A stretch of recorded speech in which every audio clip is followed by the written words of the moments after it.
Good evening, everyone. Welcome to a very different and very special JLI class, JLI discussion. And hopefully the name gives it away, Supernatural. So I invite you to join me on a exploration. We will call it the Fantastic Voyage of the next 4 weeks into the paranormal of life and see what Judaism has to say. So let me first go over a few things of what we're going to be dealing with. So we're still going to look at the statistics, but before that, there are things that happen in life that are mysterious, and it actually opens up our minds to recognize that there is something else happening in a universe parallel to ours. And the concept of angels and ghosts or angels and demons has been something that has been occupying scholars or fantasizers for years. Issues about astrology, the way the planets are lined up or the way stars are configured at the time of your birth, that it has an effect on you. Many people love reading the horoscope, and they think that they're programmed in a certain way because of astrology. What we're going to tackle actually is the most common in the first. So we're going to be talking in the lesson number 1 about dreams. How do we see dreams? Not only nightmares, but visions and dreams. Do we consider dreams to be real, not real? Do we pay attention to dreams? The second lesson is going to deal with astrology, because astrology is something that takes up a tremendous amount of space in the mind of many human beings. And as we know that in recent years, people are actually, especially since COVID, people are actually very unnerved about the destiny of the world, and they want to see what's going on in the beyond and see if they can actually figure out what the journey of the world is by discovering the different underlying systems that are there. So we're going to look at that.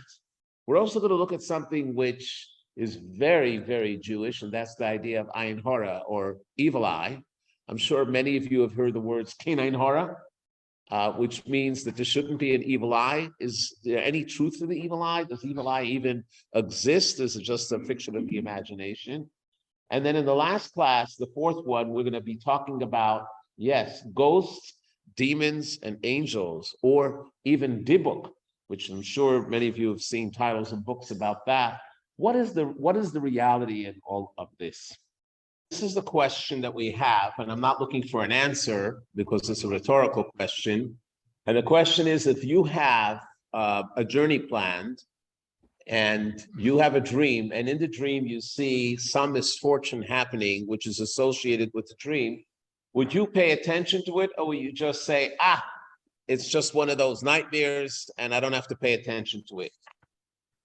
So the truth of the matter is that we have sort of a complex relationship with dreams. We're unnerved by dreams when we see a dream, and it depends what we see in it. And for that reason, we have different kinds of attitudes towards it. Some people take it very seriously, and some people dismiss it.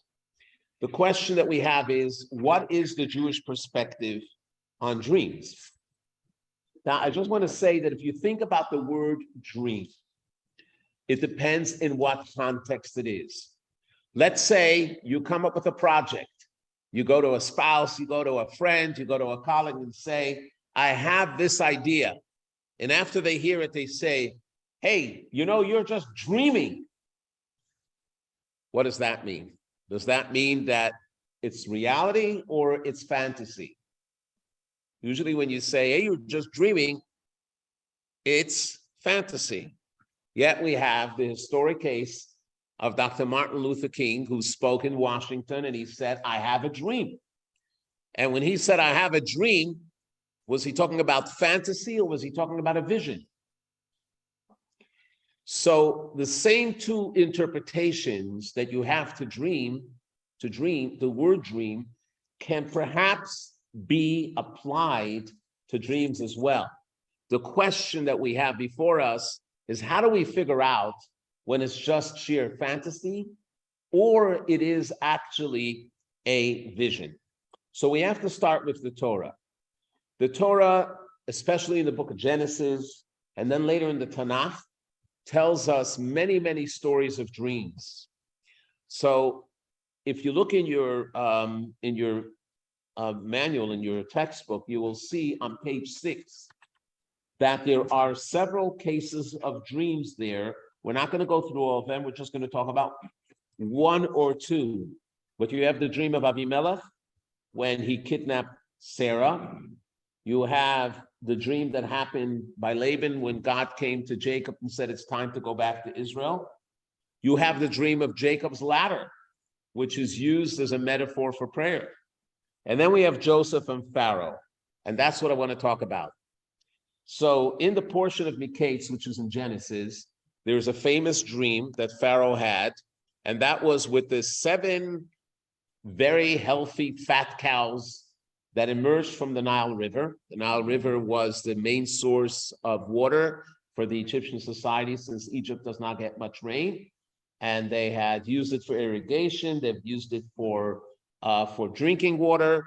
And then he sees seven skinny cows that emerge from the Nile River, and they swallow the first fat cows. And then he had another dream, and that was with the grains of wheat, that he saw the 7 healthy ones being consumed by 7 dried out ones. So what do you think Pharaoh did? At the University of Cairo, they had a special department called dream interpretation. And he hired the best of the best. They were called Khartoumi Mitzrayim. And they came to the palace and they all gave him interpretations. The Midrash actually records what these interpretations were. And he was very dissatisfied. It didn't touch him. He didn't feel that it was the correct interpretation.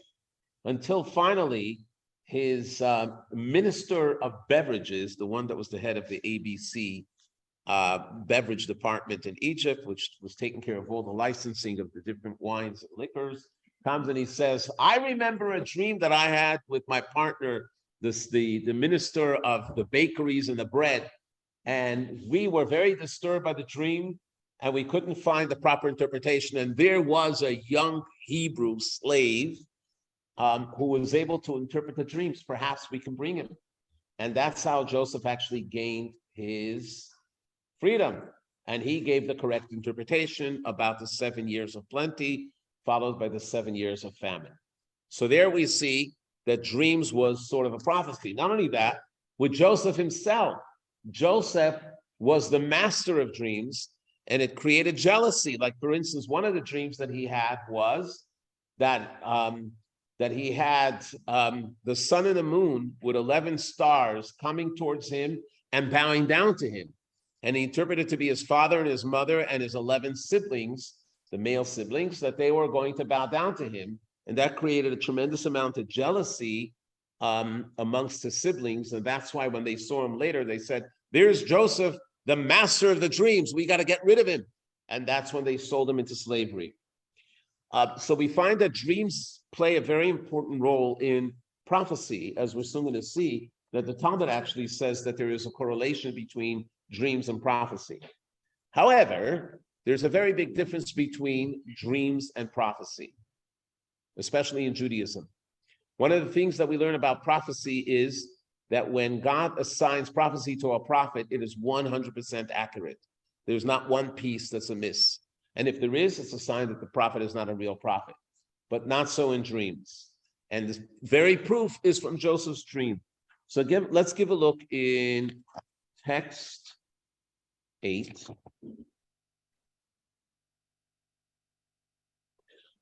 Dreaming details. This is taken from the Talmud. This is the Talmud. The first tractate of the Talmud is called the Tractate of Brachot. It deals with the laws of Shema, the laws of prayer.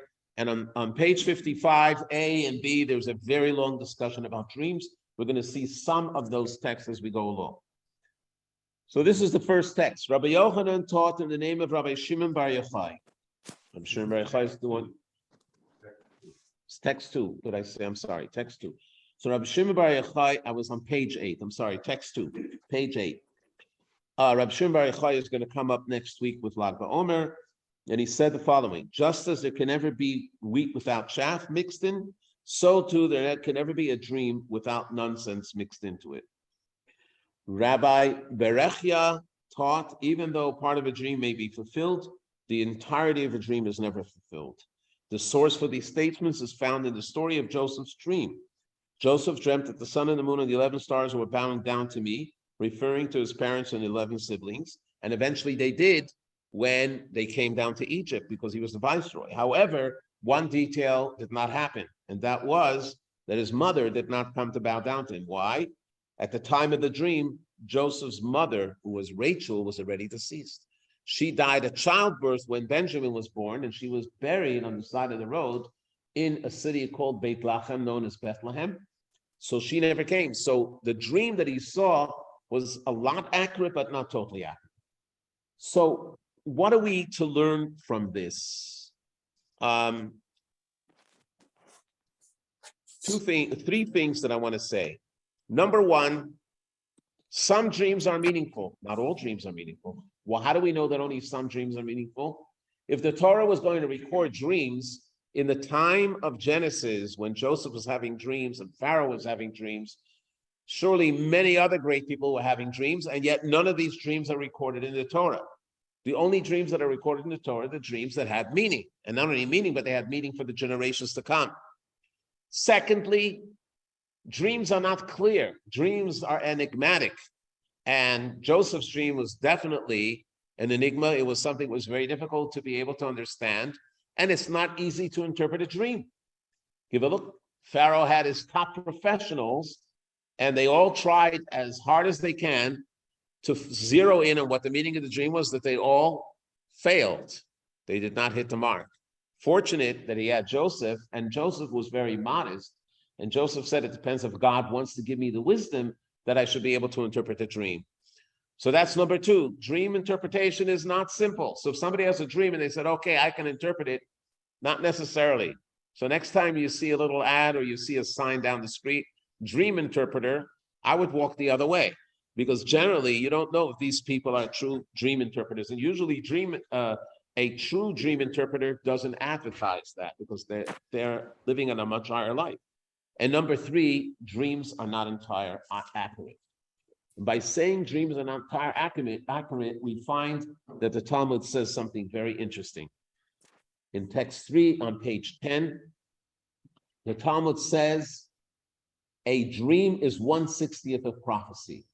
Now, when it says 1/60th of prophecy, it's not talking about truth to false ratio. That prophecy is always true and dreams are not always true.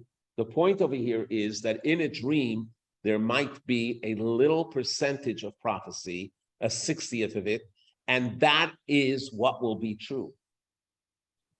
So in other words, every dream has something there that is true and has a meaning. The problem is, how do we know what part of the dream is true? How do we know what is fluff or what is chaff and what is the wheat? In fact, we're not going to go through this now, but I invite you to look at it for a moment or two. The Talmud in many places speaks, especially in this tractate of Brachot, does speak about icons and symbols that you might see in a dream and how it should be interpreted.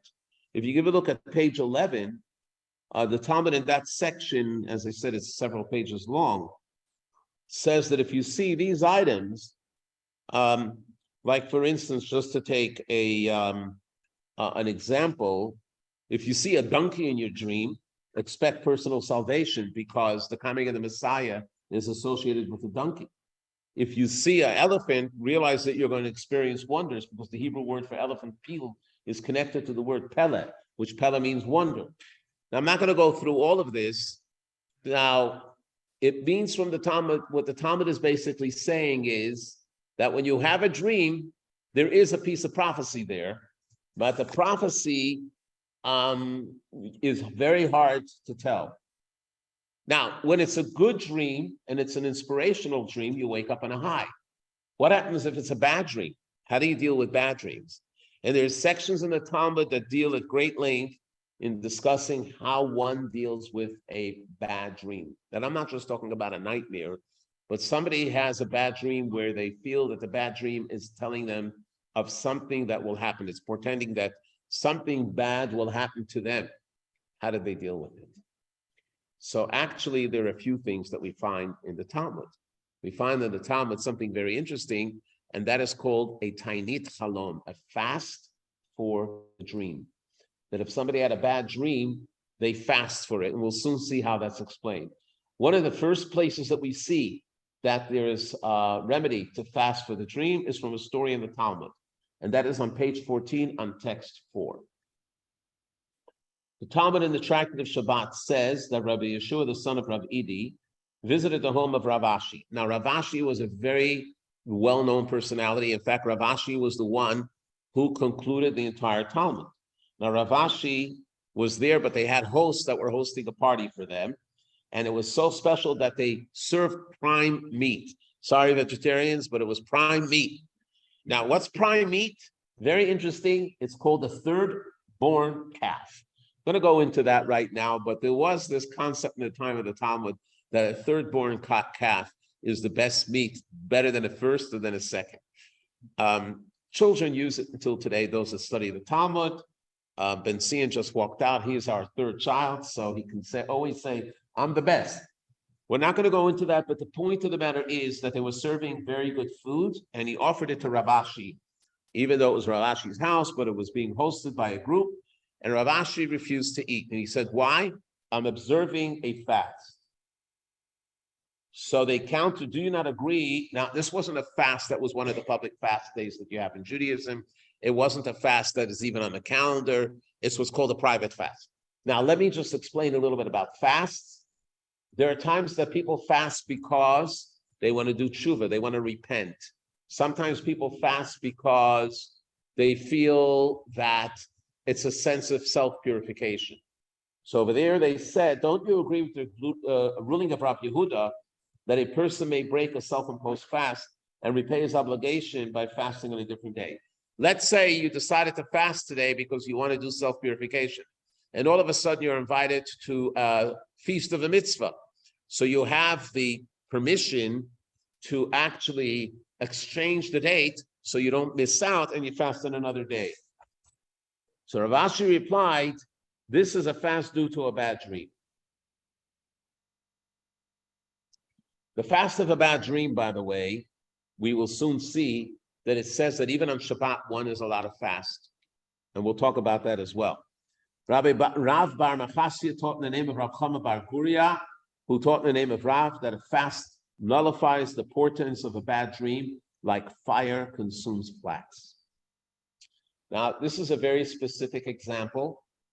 If you take a piece of wood and you put fire to it, the fire destroys it, but there is something that's left after that. Those are the ashes. There's something there that's even the frame of the wood can be there. So someone will say, okay, I'll fast, but there's some elements of the dream that's still there. That's why he gives the example of flax, because flax, when it burns, it evaporates. There's nothing left, which means nothing is left from the dream. So for that reason, people, when they had a bad dream, they would go fast. Rav Chisda stipulated that the fast is the most effective when it's observed on the day of the dream. Don't wait another day, do it on that day. That's why the next one is very important. Rav Yosef added that such a fast may even be observed on Shabbat. In other words, if someone has a bad dream on a Friday night, so they're not going to postpone it till later, they're going to fast on that day. Now, speaking about fasting on Shabbat, that is considered to be a sin, because one is supposed to eat and give honor to the Shabbat. In fact, it's brought down in the Code of Jewish law that if somebody fasts on Shabbat, they have to fast another day of the week to atone for the fact that they fasted on Shabbat. But why did they fast on this day? Because they were so shaken by the bad dream that they felt that they had to destroy the bad dream. So what do we see here? We see here that dreams are reality. Dreams are not myths. and we take them to heart, to the fact that the Talmud says that you should even fast. So how do we deal with this? Okay, yes. I'm going to repeat the question for the sake of the people that are listening and online. It's a sin in the fast and Shabbat to do so, as long as you then have that second. Right. In other words, the very fact that they say, okay, you'll fast another day, but we allow you to fast in Shabbat means to say that we take the bad dream pretty seriously. That is the meaning of that, which means to say that dreams have reality. So when you're dreaming something, like this fellow that dreamt that the boat is going to crash, it was a prophecy. It wasn't just an empty thing. So how do we deal with dreams? There's another thing that actually says, we're going to see it a little bit later, that has to do with prayer. So we'll talk about that later, but there's even a prayer that people do in the morning if they had a bad dream, that they assemble 3 people and they say, I saw a bad dream, and they try to convert it. We'll soon see how it does. Anyways, we're going to now study a text which deals with the practicality, how to navigate these dreams. And this particular statement is very important in everything that we're going to discuss in the following 4 lessons. And that is that we have the power to change what has been decreed or forecasted. Think of that. Let's see what he says. There was a very, very famous rabbi who they called him polymath because he was brilliant in so many different subjects, and he wrote books. And his name was Rabbi Shlomo Elmali. So let's see what he says in text 5. A person who has a bad dream should not say the decree has already been sealed and all hope is lost. The possibility of rectification through repentance and supplication is always available, even for the worst dream imaginable. I want you to remember this because this is going to be a reoccurring statement in the other 3 lessons as well. This person should fast, repent, and pray for mercy. If one does so, God will accept the fast, repentance, and prayer, and he will cancel all negative decrees that were issued. The negative events portended by the dream will be revoked swiftly, like fire consumes flax. They will be revoked completely, just as fire consumes flax completely without leaving any remnant, unlike wood, which always leaves some remnant after being burnt. So Rabbi Elmali says, yes, the dream does have power, but 2 things. If you fast, number 1, the dream can be revoked, and number 2, it is not only revoked, but it is revoked completely, and it happens speedily. Think about another time when we talk about fasting and prayer and tzedakah, that it annuls the decree. See, hint, your knowledge of prayer. Okay, on Yom Kippur, there is a prayer that's recited at the Musaf prayer, and it's called Unasana Tokef or Natana Tokef. It's a very emotional prayer. We talk a lot about it here in the synagogue, but over there it says that on Rosh Hashanah Yom Kippur, God decides the fate of all the world, and even the angels shudder, not knowing what will befall them, who will live, who will die, who will be by water, who will be by fire. I don't know if you remember that. It's a very emotional prayer. Many people fall apart, many people cry. But at the conclusion of that prayer, what does the congregation recite in unison? Utshuva, utfila, utzdaka. That when you do tshuva, you repent. And it says over there, which is prayer, tshuva is fast, tzedakah is giving charity. You can revoke any evil decree. So this is something which is very important because it's not to take away from the impact of dreams, but to understand that there is power that we have in what we do. So when you see a bad dream, don't Don't become despondent. Act proactively against it. Now, I'm not going to leave it just for fasting. I'm going to give you a clue that there are going to be other remedies that are going to come up later. But what we want to point out now is that according to these Talmudical and rabbinic readings, it seems that dreams are very powerful and dreams are very real and that we have to take them seriously, right? So we conclude. So it seems from the selected readings that we just read that it seems it's pretty serious. But as you know, that anything in the Talmud, you can read other readings that are just the opposite and spin it in a totally different way. And the question is why? So let's give a look at some other readings, and then we're going to try to balance it out. Okay.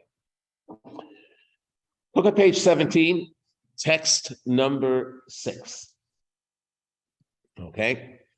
Rabbi Shmuel Bar Nachmani taught in the name of Rabbi Yonatan, people are only shown in their dreams the products of their own thoughts. I want to stop a second. It says shown, which means to say that dreams are messages from above. It's not only fantasy. However, what he's saying is that they're shown and they reflect what you think during the day. The Roman emperor once said to Rabbi Yeshua, the son of Rabbi Hanani, you Jews claim to be very wise. Tell me then, what will I see in my dream tonight? Rabbi Yeshua replied, you will see the Persians, because Rome and Persia were in a state of war, capture and enslave you and force you to herd pigs with a golden staff. The emperor thought about that vision all day, and at night he saw it in his dream. King Sapor once said to Shmuel, you Jews claim to be very wise. Tell me then, what will I see in my dream tonight? Shmuel replied, you will see the Romans take you captive and force you to grind date pits with a golden mill. The king thought about this vision all day, and he saw it in his dream. So if you read this, it means to say that these sages were having fun with the kings and saying, you want to believe in dreams? Fine. Dreams are silly. It's what you think during the day. That's what you're going to dream at night. So there's no wisdom there to try to think about what you're going to say. I remember the Rebbe was once commenting that it says in the Talmud that when you dream, it has to have some sort of basis in reality. So you cannot dream that an elephant fits through the eye of a needle, because that's impossible. You can dream other outrageous things, but an elephant going through the eye of a needle, now we're talking about the eye of a needle of a sewing needle, that's impossible. So the Rebbe laughed and he said, somebody wrote to him and he said, how can you say that? I dreamt that last night, that an elephant went through the eye of a needle. So the Rebbe wrote back to him, what were you thinking about all day? And he says, I was thinking about an elephant going through the eye of a needle. So of course you dreamt that. But generally speaking, what the Gemara is saying, what the Talmud is saying is that dreams reflect the human mind, what the mind is thinking. Now, we have one more thing that actually has a legal application. And this is actually that something is quoted in Maimonides in the Code of Jewish Law. And this is really a shocker. Now, first, let me give you a little context. There is a law of tithing in Israel that anytime you grow fruits and certain vegetables, there's a certain percentage you give to the Kohen, and then there's the tithing that you give to the Levi. But then there's something which is called Meiser Sheni, a second tithing. The second tithing was not done every year, the seventh year. It was only done 5 of the 7 years. 2 of the 7 years it had to be given to the poor. But 5 of the 7 years, they had to take all of the crop that grew, and they had to take it to Jerusalem, eat it in the vicinity of the temple, and they had to be ritually pure. They had to go to the mikveh to purify themselves before, and they couldn't allow that the produce should become defiled. But that was a very difficult thing, because there's some produce that ripens early, some ripens later. How can they do that? So what they did was, and this is something which the Torah actually allows for, it's called redeeming the tithing. And they would do is they would evaluate how much of the produce they have and what its value was, and they would take money and say this money is instead of these fruits and produce, and now this money became holy, the status of holy. And this money can only be used in Jerusalem. They would have to go to Jerusalem and go and buy the produce in Jerusalem and eat it there. It's a biblical commandment. We're not going to go into the logic behind it, but that's Meiser Sheni. So therefore, if someone had money that was Meiser Sheni, they couldn't spend it in the local supermarket or the farmer's market. They had to take it with them. And as the Torah says in the reading, you can bundle it up. You take it to Jerusalem, and over there you redeem it, and then you can have it. So here we're going to have a story. This is a story in the Talmud. It's a true story. Okay. It's text 7 on page 19. A person was troubled. A man died, and he left his son. And the son knew that he left cash around, and he was looking for the cash, the coins. So he was troubled about the whereabouts of the money that his deceased father left to him. He dreamt that his father told him exactly how much money it was and where it could be found, but that money was consecrated as Meiser Sheni. He went to the specified place, and indeed, he found the specified sum of money. Now, what was he going to do? The money has to be taken to Jerusalem. But being that he would always consult with the sages, he went to the sages.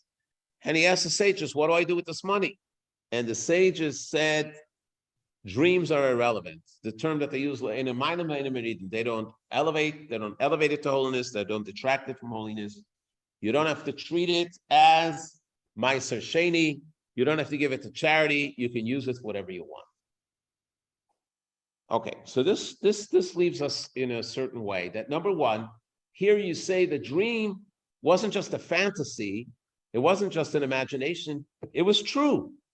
Because in the dream, he saw his father draw him a map and tell him exactly where he's going to find the money.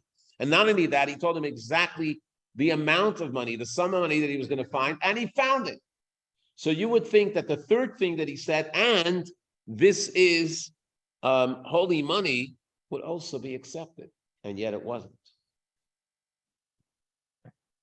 So it means that the Talmud is not only saying that dreams aren't to be taken serious, like in the first case with the emperors or the kings, but the Talmud is saying that even when you think it's true and you have proof it's true, it's not true. It's a totally about face of what you find in the earlier writings of the Talmud, where it says that you should go fast. So how do you reconcile this contradiction of the Talmud? And don't say that it was written in two different eras, so it could be different whatever, because this same Rab Ashi that we mentioned, he was the one that finalized the entire Talmud. And the same Rab Ashi who said that he's fasting because of a dream, he inserted this whole story into the Talmud. So how do you reconcile these two contradictions? So all these questions are going to lead now to the very interesting ideas about dreams, because he ain't seen nothing yet, as they say down here. So first, we're going to read a very interesting statement. Angels and demons. Give a look, text 8. Rava raised the contradiction between two verses. He says you don't have to wait for the contradiction of the Talmud. The contradiction is in the Torah. In one place in the Torah, it says, I speak with the prophet in a dream. What story was that?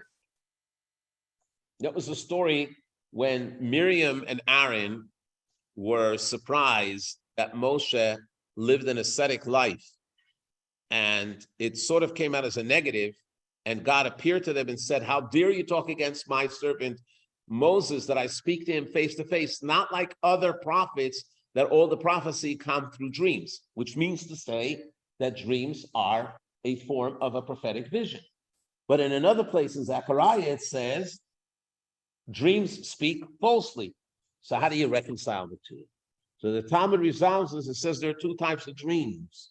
Some come by means of an angel, and some come by means of demons. Okay?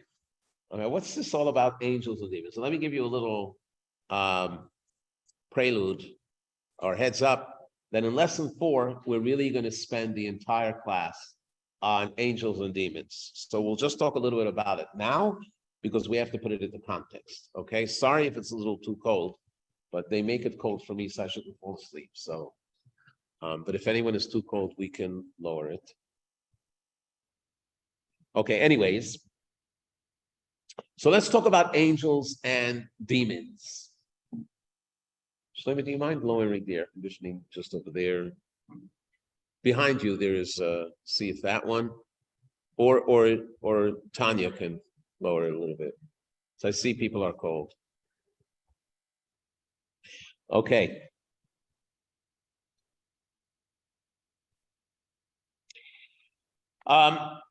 So let's talk about angels and demons. What are angels? You know, people think about angels. So we think about angels with wings, and angels are like these kind of figures that fly around. The truth of the matter is that there is a description of angels with wings, and we're going to discuss this more in the other class. But nevertheless, angels actually are messengers of God. That's all angels are. And angels don't have minds of their own.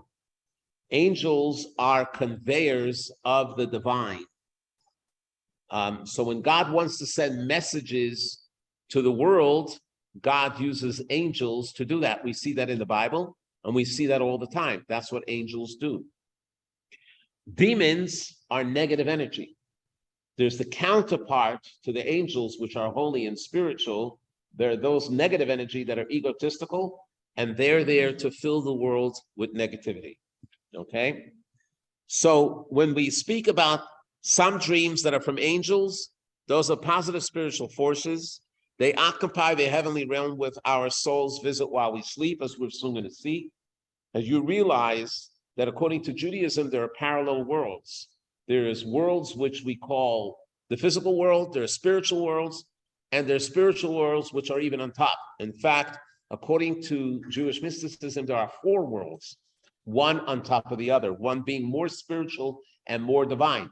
The angels dwell in 3 of the worlds. The highest world is not possible for any creation to live there. That's where the souls emanate, because souls are actually higher than angels. But the angels dwell in the higher worlds, and these angels are the instrument through which divine energy comes into the world. And also, angels lift our prayers. When we're saying prayers, how do our prayers ascend to God? They ascend to God through the angels. We don't pray to the angels. Angels are not intermediaries, but angels are maybe like electrical wires that energy comes through it. So the angels are sort of the medium through which the divine God connects with us. So when we go to sleep, our souls go up to the heavenly realm, and they actually interact with the souls, as we will soon see. And the angels are able to communicate divine information. Sometimes you have a divine inspiration, or you have a divine inspirational dream, where you have a vision, which is a prophetic vision, and that vision is actually delivered to you by an angel. Demons are impure spiritual things. They're not ghosts. Ghost is a separate thing. And in the context of dreams, a metaphor, they're a metaphor for negative things. Now, how are we going to deal with the negative, with the demons? So there are 2 ways of approaching it. JLI has chosen one, and I might introduce the second one as well, because I'm fascinated by that, and it ties into the 4th lesson. So first, let's see the one way. But before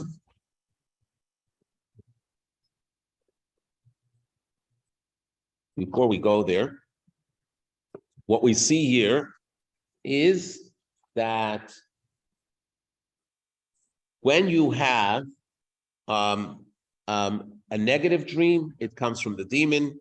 If you have a positive dream, it comes from the angels. Now, how do you know, and how do you merit to go to the place of angels? And how is it that sometimes we go to the place of demons? There's a fascinating letter from the previous Rebbe. And actually, when you read that letter and you internalize it, it fills you with dread, but also with a tremendous amount of power. And the previous Rebbe says it's all up to us. We have the ability to do that. So please look on page 21, text 9. Okay? At a certain time during sleep, souls rise up to the heavenly academy. Each soul goes to the hall it is associated with. What do you mean? What does it mean that it's associated with? So he explains, in general terms, the location of the heavenly palace where a person's soul rests at night is commensurate with the spiritual stature they have achieved with their daytime divine service. More specifically, if a person observed the mitzvah, studied Torah, or prayed in a more beautiful and complete manner that day, or went to sleep with words of thoughts of Torah in their mind, they merit a loftier location in heaven. The heavenly palace contains hallways, colonnades, lounges, and halls in which the soul can rest when it rises to heaven to draw new life during sleep. So in other words, the feeling that we feel rested is because the soul is also recharged. And that's why in the morning when we wake up, what do we say? We offer thanks to God for restoring our soul that is now recharged. How is it recharged? It's recharged spiritually because it goes to the higher levels, but it's all dependent on our level. Not only that, the Zohar says in text 10, when a person sleeps, the soul rises to the level of the holy angels and receives certain information, learns new things, and returns to its place. This is an experience of connection to holiness. What does this mean? There were certain great sages that had questions in Torah study, and they didn't know the answer, and the answer was revealed to them in their sleep. There's also the famous story of the Maharal of Prague. I don't know if you ever heard of the Maharal of Prague, Rabbi Yehuda Lowy. That was a time of terrible anti-Semitism, and it was the time of the infamous blood libel against the Jew. And he did what's called a Shailas Chalam. He did a question of a dream. And he asked God, please reveal to me how I can stop this nonsense. And in his dream, he saw the fiery letters Aleph, Beit, Gimel, which he translated to mean Ata Bro Golem, you create the golem. And that is what the story is, why he created the golem, to stop this these blood libels against the Jews. So you see that this happens when someone is on a high spiritual level. So when they're in a high spiritual level, their soul ascends to the higher place. However, if a person is not on a high spiritual level, and during the day they pursue nonsense, and during the day they pursue vanity, then when their souls go up, they actually don't go too far. And they're stuck in the lower levels. And then what takes over are the demons. Now, what are demons? We'll soon see. So this Rabbi Shimon ben Tzemach, known as the Tashbetz or the Rashbats, in text 11 says, false dreams are the product of unhealthy, possessed imagination. The sages borrowed the term demon to describe this negative, destructive spirit that afflicts a person. Dreams from this source are meaningless, and one shouldn't be concerned about them at all. So he takes the lighter view, and JLI follows that when we say demons don't necessarily mean negative, very negative energy, but it means energy that's absent of content. Just like a person wastes time during the day and they don't do anything productive. So at night, the result is that their soul is in limbo and all it deals is with fantasy. And those dreams are dreams of imagination. And imaginations speak falsehood. So they can be nightmares, it could be anything. And therefore he says, don't pay attention to those dreams. Those dreams are the products of your own thoughts. However, if you're on a higher level, so then the dreams are miniature prophecies. But even there is some parts that will be false. Okay? Any questions? So the biggest question based on that is, how do you know if your dream was a prophecy or your dream came from the demon, which was called imagination? Or according to some opinions, which the Zohar says, that actually the Hebrew word for demon is shed. Shed, just like a shed in the backyard, but that shed is a demon. And we find that in the Tanakh, that it speaks about the shed. Shed also comes from word shoded, which means to rob. That the demon robs the person from positive thoughts. How do you know? When a dream comes, it doesn't have a postal stamp on it and it doesn't tell you where it's coming from. It's not like a FedEx package or an Amazon package that at least you can know which mail house it came from. It's like an empty email that you don't know where the source came from. So when you have the dream, how are you to figure out if the dream came from a positive place or a negative place? Now, one thing you can say easily is that if it's a positive dream, then I would say it comes from a good place. If it's a negative dream, then it comes from a bad place. But that's not true. That individual that we talked about before had a prophecy that he saw the boat or the ship crash. So even though it was a negative dream, but that negative dream was prophecy. So we can't say that it's just because it's negative, right? So how can we identify the source? Now, when you're talking about a simple vision, so simple visions, it doesn't make a difference where it comes from. A lot of people have dreams that loved ones that are no longer alive come, not everybody, but there are some people that have these kind of dreams, that they can have a dream that they see their loved one in the dream, not necessarily contacting them, but they can see their loved one in a scene. It either gives them a good feeling, it gives them a feeling of longing, but that's not a pragmatic thing. It's something which we call a simple vision. So it doesn't make a difference where it comes from, whether it's a prophecy or a non-prophecy, who cares? They saw it, but sometimes there is a very positive message that can come forth. And the positive message can be very comforting. Sometimes there's something which is practical, just like that fellow that had the dream that he wanted to know where the money was, and his father came and told him where the money was.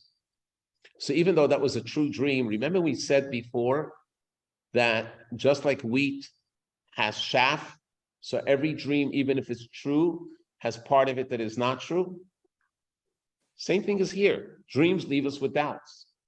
And this will take us back to the story of why the sages ruled that the money cannot be is not consecrated money, but the money is plain money.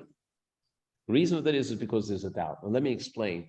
When it comes to taking an item and changing its status, which means taking it out from one domain to another domain, you need to have a very powerful, impactful ruling on that. So for instance, according to the Torah, when you have two witnesses that come to the court and they testify, and these two witnesses are interrogated and vetted, and then you find that what they say is true.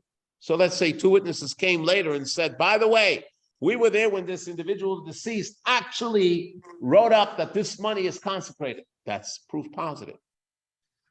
But without that proof positive, you cannot change the status. So if somebody comes to you and says in a dream, the house you're living in actually belongs to someone else, even though there's no deed, but it belongs to someone else. The dream does not have the power to do though. Why? The reason the dream doesn't have the power to do that, because there's always doubt in the dream. And the only way to change domain is if it's proof positive. Let's see the way the rabbi writes it in text 12. We have reconciled the sages' teachings and reached the logical conclusion that some dreams are valid and should be taken seriously, while others are meaningless and should be ignored. We're now left with the question of how to relate to a specific dream. How do we know if it is valid or meaningless? The general rule in any situation of doubtful ownership is to leave the item in question in the hands of the person who currently possesses it. This is why the Talmud stated that the person who had a dream pointed to the location of the Ma'aser Sheni inheritance should disregard his dream, leaving the money under his full ownership as it has been prior to the dream. Dreams are irrelevant as far as taking money out of the possession of its owner.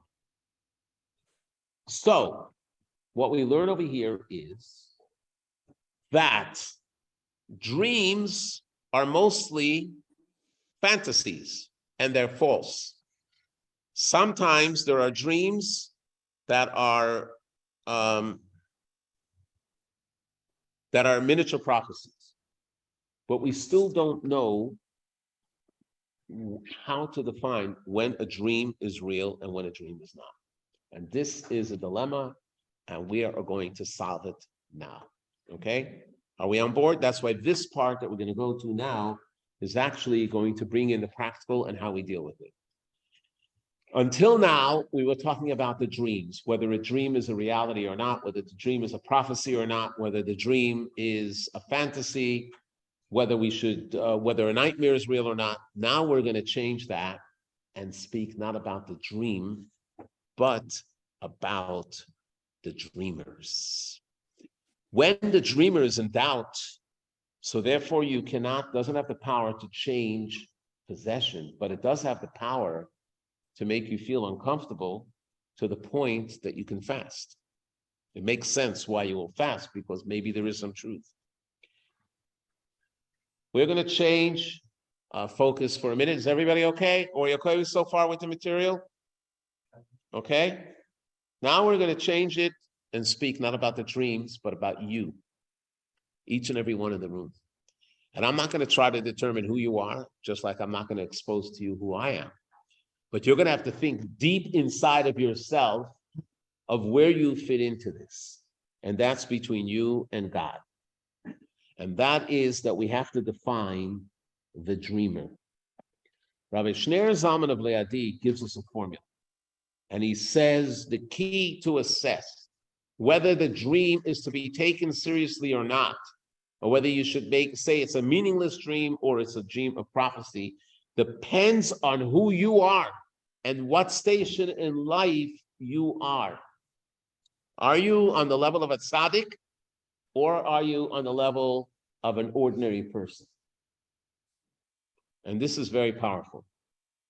There was a story that somebody wrote to the third Chabad Rebbe, that Tzemach Tzedek, who was the grandson of the Alter Rebbe, that he had a terrible experience and had a very bad dream. I think it was on Yom Kippur, which actually made it even more of a trauma for him.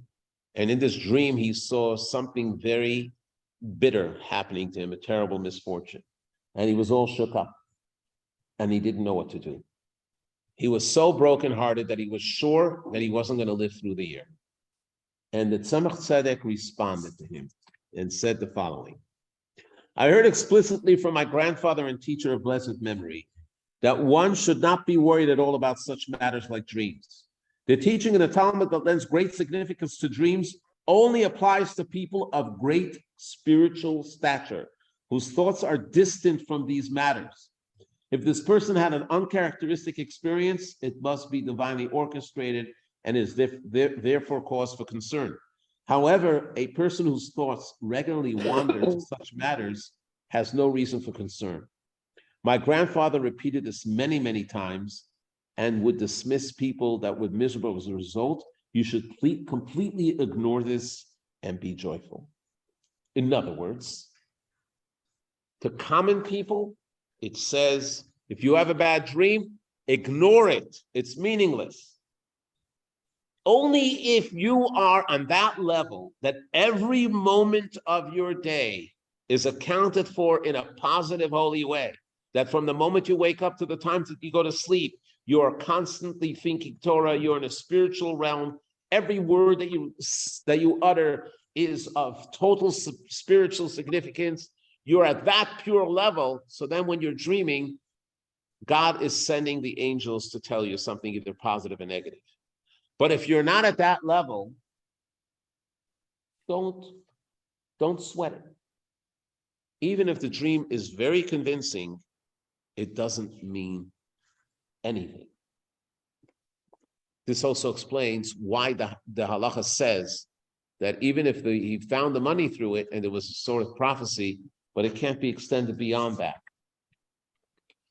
However, these same rabbis were against fasting for a bad dream because they said only someone that is truly worthy can merit to have a dream where there is a prophecy that's told, or if it's something which is very special because they're embarking on something, and then there is a remedy for it. Yes, Tanya. I would say that thing that happens or we encounter is really like it's such a core value that like everything happens for a reason. And Can you rephrase that question? Because I didn't say anything of what you're saying now. You're saying, how could it be that anything that happens, Not the, a dream is not an occurrence, it's not an engagement. A dream, let's talk about imagination, and I'm glad you brought it up.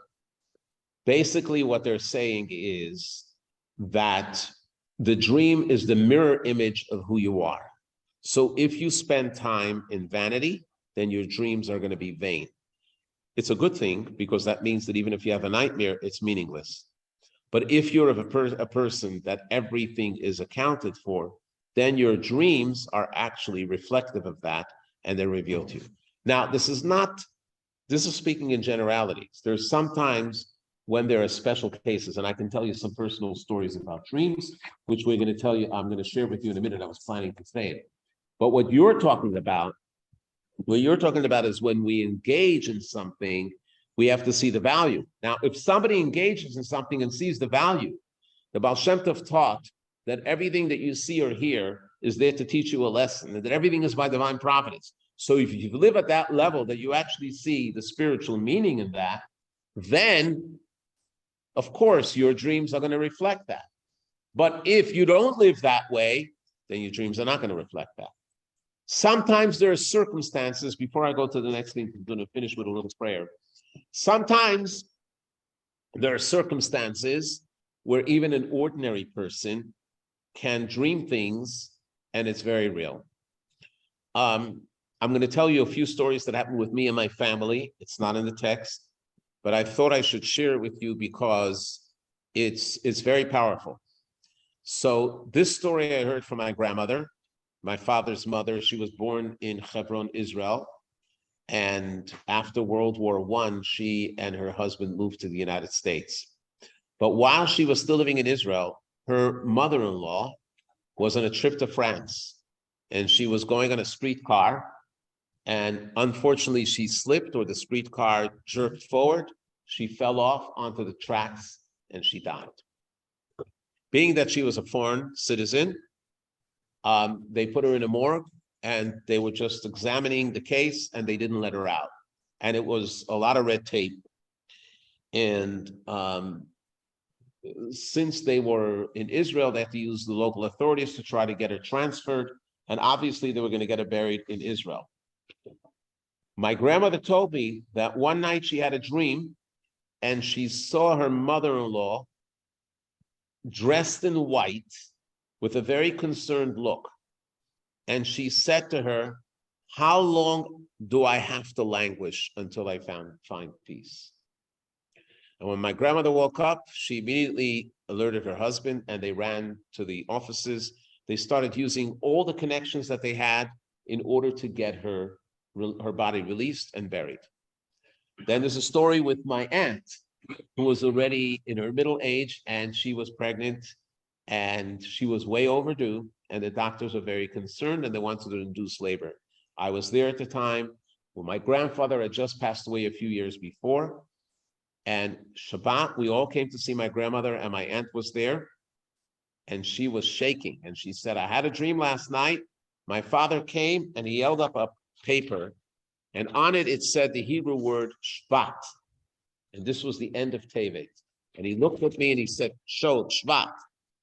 Shvat was the next month." So she said, "I'm calling the doctor tomorrow. Tell the doctor we're going to wait till Shvat. I'm not going to induce labor." She waited till the first day of Shvat, and her daughter was born on that day. Now I'm going to share a dream with you that I don't speak too much about. It's very emotional for me, but it was, and I definitely don't count myself on a very spiritual level, like the tzaddikim that I mentioned here, but again, it's the circumstance. My father passed away on the day before Pesach, and I was very disturbed that I wasn't there, and he was all alone because of COVID, and he didn't have an easy life the last years of his life, for a variety of reasons that I don't want to go into. And all of his life, he was devoted to the Rebbe. He worked side by the Rebbe, didn't have days and didn't have nights. And I was very worried. Now he's in the world of truth. Where is he? And it was 3 days after he passed away, and I had a dream that I'm in 770, the the main synagogue of Chabad, but not in the synagogue, upstairs by the offices. And I walk into the Rebbe's room, and the Rebbe's sitting at the table, and I'm burst out crying. And the Rebbe looks at me and says, "Why are you crying?" And I said, "I'm worried about my father." And the Rebbe broke into a very big smile, like an unbelievable smile. And he said, "You have nothing to worry. He is in the best place. He is with me." And I woke up. And I have to tell you, it calmed me down. I don't share it much, but since we're talking about it, I feel that it's necessary. So when you have a dream, when you're in an impossible situation, then you don't look at your status, because then the circumstance is what demands it. And that you do have to pay attention to. What we're talking about here is, we had a fellow in France, when I was studying in France. He was the head of the girls' school. His name was Rabbi Gurevich. And he unfortunately was a survivor of Stalin and a survivor of the Holocaust. And he escaped through the trains and under the trains. It's a whole story with him.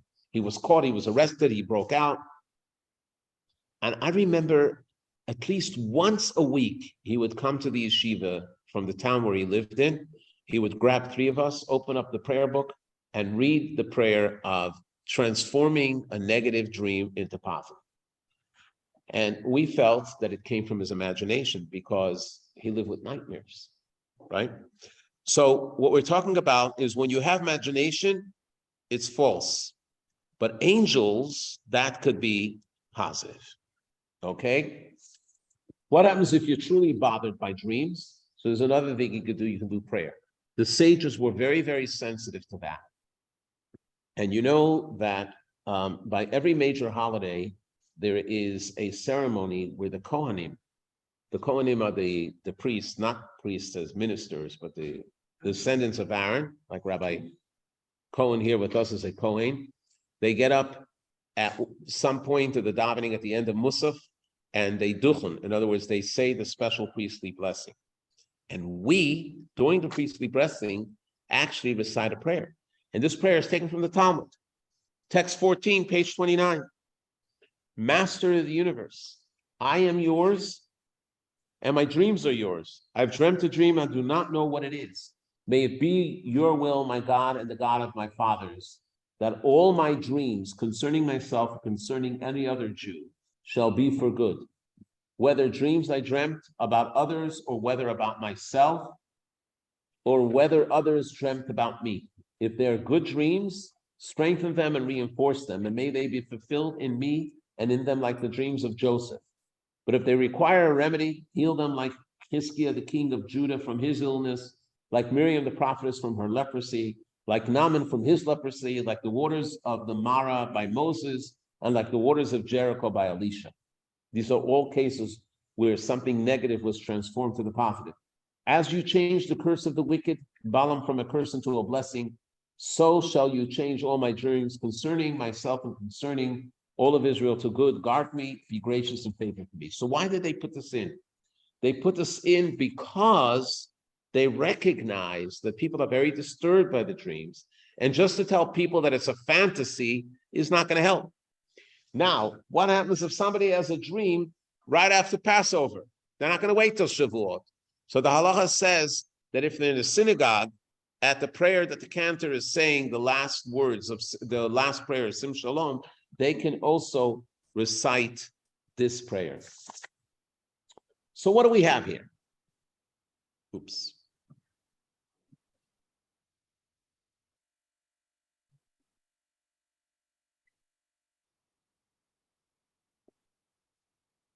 We have a very interesting thing. And that is that dreams can sometimes be prophecy, and they can sometimes be imaginative from our imagination. And therefore, the most practical way of dealing with it is looking at what his message is. We're going to read another two readings, which finishes this off, and it takes us from the Rebbe as well. Hi, Rabbi Groman. Yes. Are you concerned with who the dreamer is or the content of the dream? Am I concerned with what? The content of the dream or who the dreamer is? Both. Now, if it's a very good question, Ken. If the dream, if the person is at a low spiritual status, then generally disregard the dreams. And as you see at the slide here, since most of us are considered to be wandering minds, we don't have the focus. And by the way, in today's times, it's even harder to stay focused because the technology that we have is one that is constantly distracting. Anyone that has an iPhone, and I can tell you right now, I have a smartphone in my pocket, but I wasn't paying attention to it, but it was buzzing the whole time. And the reason I didn't pay attention to it is because I'm nervous in front of an audience, so therefore I'm focused. But what if you're not in that state? You basically look at the phone and you're distracted with this message, that message is breaking news, and then there's this item, and this one is sending you a text, and that one is sending you a message. So it's very hard to stay focused today. So I would say 99% of the population today is considered to be wandering minds, except the tzaddikim, the truly righteous, that are not distracted by all that. So for the wandering mind, I will say that the content is relevant in the following way, as you see in the slide. If it's dreams that hamper, negative dreams, disregard it. Don't even fast. If they are dreams that inspire, why not? Internalize it. Take those dreams and build on it. What happens if somebody has a dream that they suddenly are told that they can save the world, or they feel that there's so much injustice in the world that they have to correct the whole world? This is a true story. Somebody wrote to the Rebbe that he was having these continuous dreams, and it was all about the injustices that are going on in the world. And he is being asked that he should correct the entire world. And he's asking the Rebbe, what should he do? The dreams are telling him what to do, and he doesn't know if he's capable. The Rebbe answered him as following. Text 15 on page 32. As a general rule, there's no need for instruction to be communicated through dreams. For instruction, God gave each and every one of us the Torah of truth and life, which illuminates the Jew's path in life. When one isn't observing God's instructions given in the Torah, one may sometimes receive a hint regarding this in a dream or the like. It's certain that the message of your dream is not about injustices in the world in a literal sense, for such issues are completely beyond your ability to rectify. Rather, the straightforward meaning of your dream is clear. You're being shown the need to be angry about the fact that your world, your personal life, that you exercise full control over, is being conducted unjustly, contrary to divine justice. You must ascend from this mode of conduct through actual day-to-day behavior in accordance with God's instructions as stated in the Code of Jewish Law. So in other words, if the dream is telling you that you should be Superman or Superwoman and start flying to the moon and start doing all these other kind of things, you disregard it because that's impossible. But if you want to take a lesson through which you can improve your life, then it's good. And those dreams should be heeded. So again, even if you're not at the highest level, but if the dream is coming to you with a positive message, if it's telling you something that you can do positive, that you can do. Here, I'm going to share another story, since this is not a confessional, but I would say something happened with me years and years ago. Here, I was already living in Charlotte. I was very busy. And there was one particular law in the Code of Jewish Law that I wasn't very careful with. And I'll tell you what it is. It says that every Friday night or Saturday morning or Friday afternoon, one should review the entire Torah portion of the week, 2 verses with the Targum, with the Trump. And my father always did it religiously. I did it whenever I can, but sometimes I was so busy and I would fall asleep and I couldn't do it. So I tried the best that I can. And one night I fell asleep on the recliner, and the Rebbe comes to me in a dream, and I'm soon going to qualify that with a smile. And he says, it would be beneficial for you to be careful with this mitzvah. And I have to tell you that I haven't missed once since then. Now, it doesn't mean that the Rebbe came to me in a dream, because I'll tell you something that my father told me. My father told me that there was one time people were saying that they had the Rebbe in the dream. So my father said that generally the prophetic visions that come through angels, but the angels sometimes can appear as the particular righteous person that you admire. And when he went to the Rebbe and wrote a note to the Rebbe, and he said, is it true that people said they had you in the dream, that it's not you, but it is an angel that appears like you. But because you're so revered to this person, that's why they appear like you. And the Rebbe answered to my father and he says, you're right. It is true. So in other words, it is the angels that are coming to give you the message, but sometimes the angels will come to you in the form of parents that you really liked, a form of a tzaddik that you really admired. And the tzaddik is coming to tell you that. So what Ken brought out is very, very true and very, very powerful. We generally say that only the very righteous should take their dreams seriously and they should fast when they have a negative dream. Us common people that don't have that level of spirituality, we should ignore it and not fast and not allow our world to be torn apart. However, if it's something which is very direct in a positive way, then we should take it because perhaps it's coming from an angel and we should internalize it. Lastly, somebody wrote to the Rebbe and he said that he has nightmares all the time. He just can't stop, and he can't sleep at night. What should he do? He's asking the Rebbe for advice. So in text 16, the Rebbe writes, it is well known that the sages teach about this, that people only see in the dreams the products of their own thoughts. Dreams are the result of idle daytime thoughts. And when the cause is reduced, the results will automatically be minimized.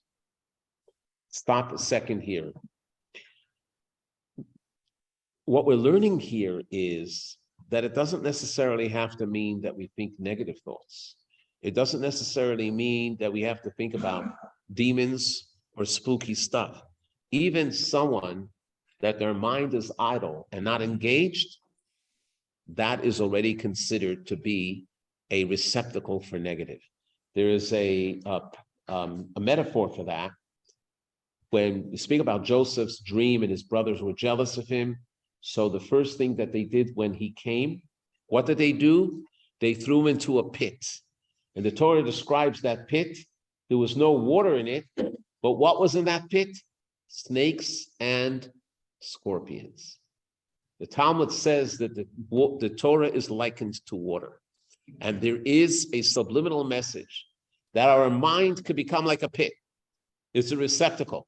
We can fill it with thoughts of Torah, meaningful ideas, constructive ideas, and then there is water. But if it's empty, don't think it's going to remain empty, because the empty mind is a magnet for snakes and scorpions. And this is what comes out in the dream. And that's why one has to be very cognizant and careful with what they do. But then the Rebbe gives them some practical advice. And the practical advice is that before you go to sleep, you should be very particular about reciting the Shema and ensure that the mezuzah on your door is kosher. So the first thing is three things. Number one, exert greater control over your daytime thoughts. Number two, recite the bedtime Shema. And number three, ensure that the bedroom has a kosher mezuzah. Now, the bedtime Shema actually has two interesting prayers, and we have them printed out here for you. So I'm going to ask Rabbi Cohen and myself that we're going to hand it out. I'll hand out one, and then he'll hand out the other. The first one is the Shema, and it's in Hebrew and in English. The second one is a special prayer that we recite every night to protect ourselves about dreams. But before I go there, any other questions? Yes.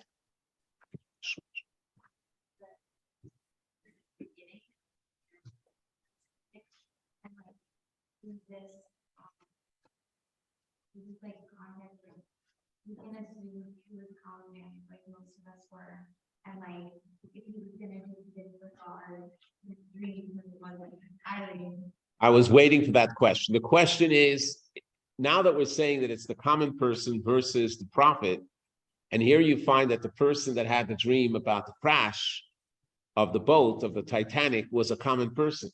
So can we say that in the future, if someone is embarking on a trip, should they pay attention to it or not? And that question remains unresolved.